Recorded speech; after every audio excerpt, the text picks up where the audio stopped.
La cellule Balai Citoyen met dès ce vendredi une base de données pour contrôler tout propos de nature à soutenir un troisième mandat du chef de l'État. Pour la structure, tous les mécanismes sont mis en place. Les membres, dans la foulée, invitent les citoyens à l'apaisement et à la cohésion sociale. Reportage Gibril Ba, Mohamed Alouseni Kamara. Par rapport à un éventuel troisième mandat, rien n'est officiellement annoncé. Mais les commentaires vont bon train, non seulement au sein de la classe politique, mais aussi au niveau de la société civile.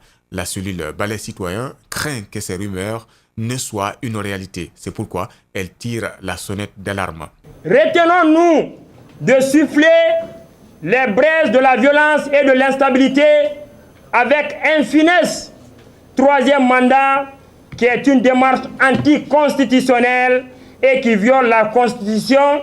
Sékou Koundono met donc en garde tout citoyen ou commis de l'État qui œuvrera pour, dit-il, violer l'ordre constitutionnel dans le but d'arriver à un troisième mandat. Mise en place et opérationnalisation de la base de données des sirènes révisionnistes en rapport avec les juridictions et institutions internationales. Ce combat qu'entreprend le Balai Citoyen vise un objectif précis, indique Sékou Koundono.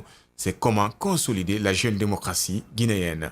La Guinée vit sous le risque d'un embrasement sans précédent, susceptible de découler d'un forcing politico-social en faveur d'un troisième mandat en violation de l'actuelle constitution, mais aussi de l'éthique dans la gouvernance démocratique.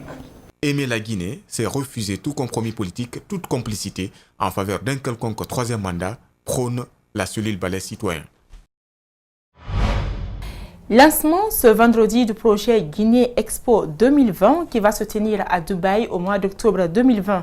La présentation de ce projet s'inscrit dans le cadre de mise au point des questions d'enjeux dont vise la Guinée lors de sa prochaine participation. Cette exposition internationale qui va réunir 180 nations et un public international, 25 millions de visiteurs. Abdourahmane Ba et Ibrahima Souma.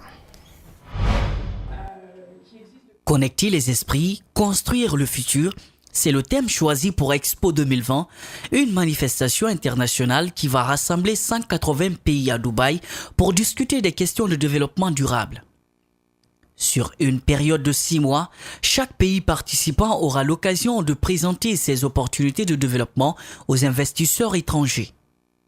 La Guinée ne compte pas rester en marge de cette grande exposition mondiale qui va se tenir du mois d'octobre 2020 au mois d'avril 2021.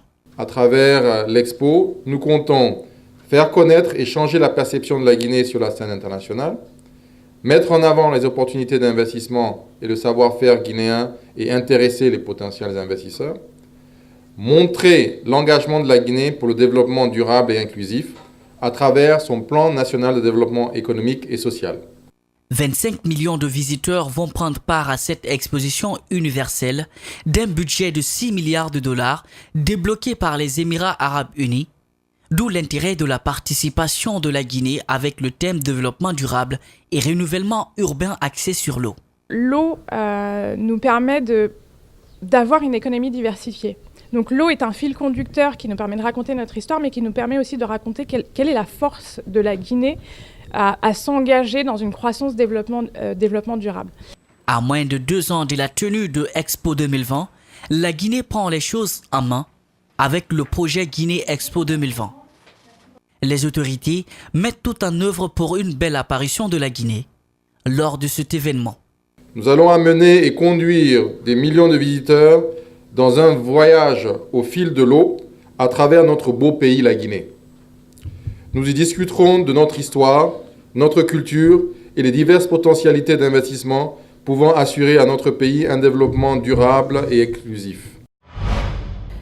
Kakande Guigui, sécurité et nettoyage est la première petite et moyenne entreprise des jeunes de Bokeh, officiellement lancée par les autorités. Il vise à créer un partenariat de prestation de services avec les entreprises minières déjà implantées dans la région.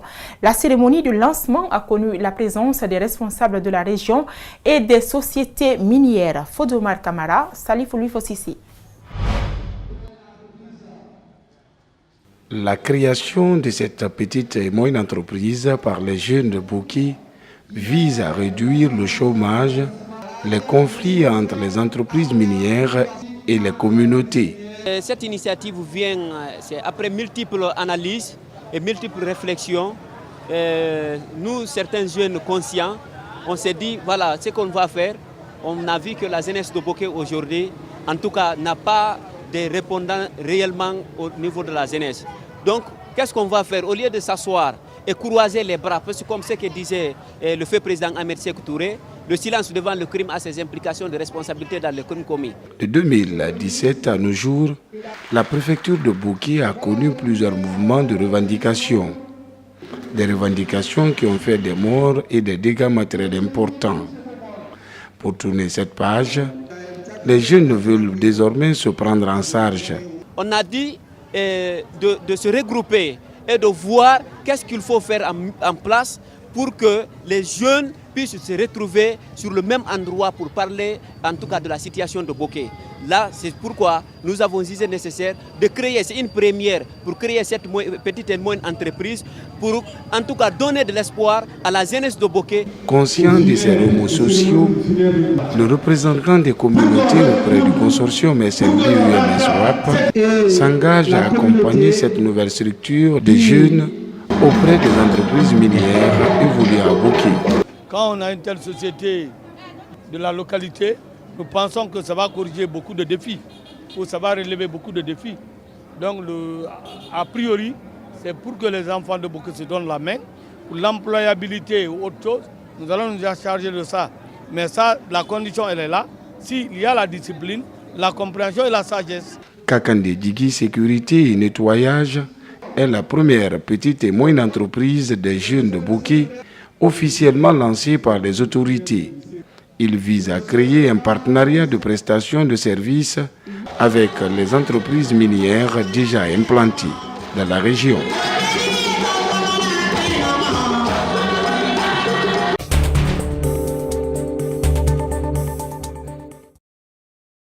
En interactualité, des dizaines de personnes, bannières étoilées américaines à la main, sont venues dire un dernier adieu à George Bush père à Magnolia, au Texas, point de passage du train qui transporte le 41e président des États-Unis vers la bibliothèque présidentielle portant son nom où il repose désormais aux côtés de Barbara, son épouse. Voilà comment on se quitte compte de ce rendez-vous d'information sur Espace TV. Merci de nous regarder un peu partout à travers le monde. Nos programmes continuent sur la télé d'une autre planète.